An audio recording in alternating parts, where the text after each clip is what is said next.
I remember the objection that you may hear is, I've got all these dividend-paying stocks. They're paying me an income.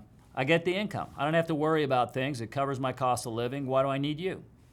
Well, the best way I can answer this question is with a story.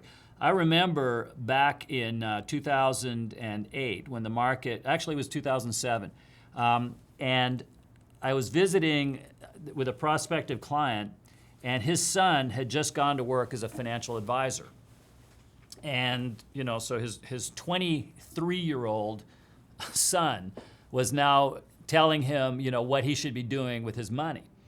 And he suggested, but all you have to do, you don't have to worry about anything, because you can buy Procter & Gamble, ExxonMobil, all these dividend-paying, so GE, and you get the dividend. And if you go back and you look at the last, 7,000 years, these companies have always paid dividends, and you don't have to worry about it. And yeah, the value of the stock goes up and down, but you got your dividend, life's gonna be good.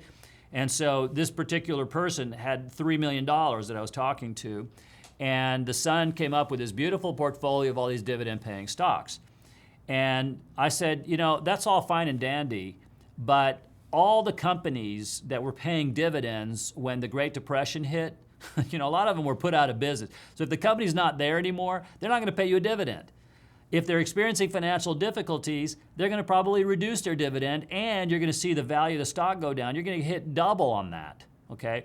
And so it is a good idea, even if it's paying a dividend, to sell the stock if it's going down. And you know why? Because there is no law that says that when you sell a stock, you are never allowed to buy it back, okay? You don't have to turn in your investor card because you've sold, and now you are banned for life from ever buying an investment again.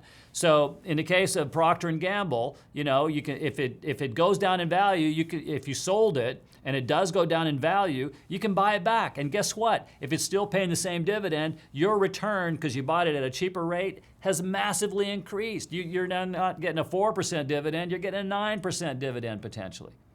Well, of course, you know what happened, right? He decided that his son was right and I was wrong. And I said, okay, you can't fight with blood sometimes.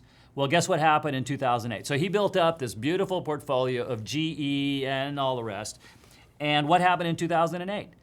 All those companies cut their dividend by 60, 70%. And what happened was they lost 50% of their value.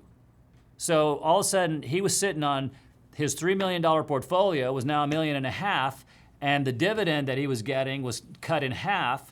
So he didn't have enough money to live on, and what was his choice at that point? He couldn't sell those stocks because he's relying on the dividend, and what's happened to the value? It's gone so far down that if he sells, he's basically wiped out his entire net worth, and what's he gonna do after he sells?